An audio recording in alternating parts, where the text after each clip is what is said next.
Bonjour à toutes, bonjour à tous.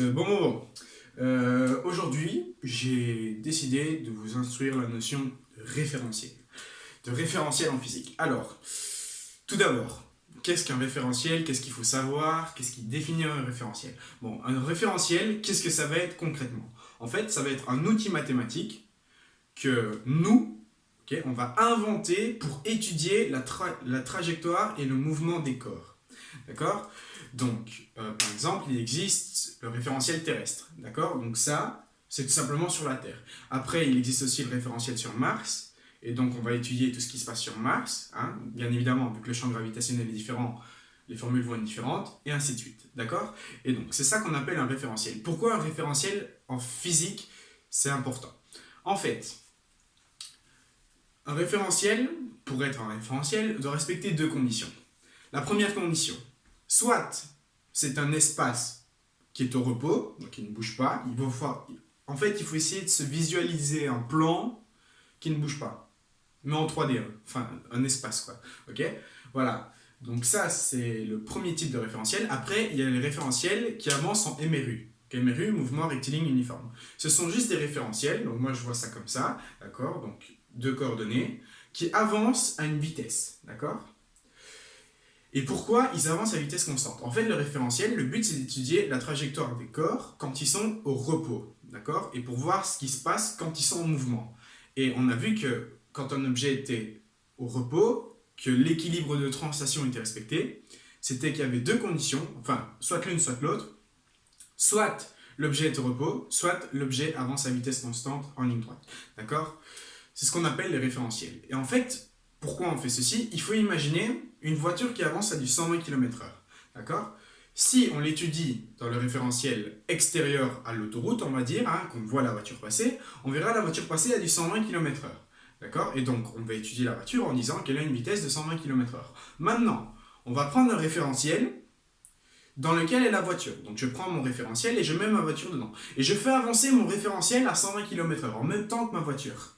Eh bien, si on est à l'intérieur du référentiel, donc tu rentres dans le référentiel, eh ben, la voiture est immobile, d'accord? Parce que tu avances en même temps que le référentiel. Par contre, le reste du monde, lui, bouge à 120 km/h, mais du coup dans l'autre sens, d'accord? À ce moment-là, c'est un peu contradictoire parce que est-ce que c'est la voiture qui bouge ou est-ce que c'est le reste du monde qui bouge? Voilà. Et c'est pour ça qu'on a défini ce qu'on appelle l'équilibre de translation, le principe d'inertie, d'accord? C'est soit quand un objet est au repos, soit quand il avance à une vitesse constante, d'accord? Voilà. Aussi une petite mise au point, les référentiels, on va les étudier quand on va parler de MRUA, et donc, qu'est-ce que c'est MRUA? C'est un mouvement rectiligne uniforme accéléré, d'accord? Accéléré, ça veut dire que la vitesse, le mobile, pardon, ne va pas avoir une vitesse bien définie, mais qu'elle va accélérer sur tout le long de la distance. Alors, qu'est-ce qui va se passer? Dans un premier temps, elle est dans un référentiel 1, d'accord, que je note R1, donc avec l'axe X et l'axe des Y, et donc on va étudier la trajectoire de la voiture ici, son mobile, d'accord. Maintenant, si elle a une accélération, qu'elle accélère, elle augmente sa vitesse, elle va tout simplement sortir de son référentiel, d'accord, de son référentiel qui allait à une ancienne vitesse. On va dire que tout le référentiel allait à une vitesse V0, d'accord. Et donc le mobile accélère, il sort de son référentiel et il rentre dans un nouveau référentiel qu'on va appeler R2. Et ce nouveau référentiel, il a pour vitesse la vitesse du premier plus l'accélération que la voiture a mis pour sortir du premier. D'accord? Donc la vitesse de ce référentiel, toujours en X et en Y, va être de V0 plus V.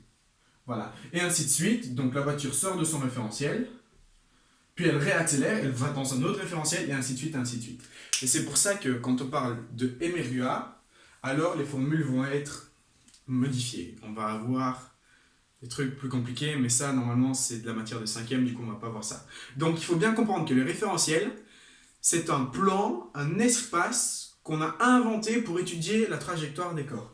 Dans ce référentiel, on va étudier la trajectoire de la voiture. Si la voiture avance à une vitesse V0, alors la voiture sera immobile pour le référentiel, car le référentiel avance à la même vitesse. Maintenant, si elle accélère et qu'elle sort de son référentiel, elle va rentrer dans un nouveau référentiel qui a pour vitesse celle du premier, plus l'accélération qu'elle a mise. Bon voilà, je pense que c'est fini pour les référentiels, donc bien comprendre qu'est-ce que c'est, C'est un espace qu'on va inventer pour étudier la trajectoire des corps et pour les étudier soit quand ils sont au repos, soit quand ils sont à vitesse constante. Voilà, voilà. Bon, ben, je vous remercie beaucoup de votre attention et dans la prochaine vidéo, on va parler d'énergie. D'énergie potentielle, cinétique, enfin, je sais pas, peut-être que je vais faire étape par étape. On va d'abord faire l'énergie potentielle. Voilà, voilà.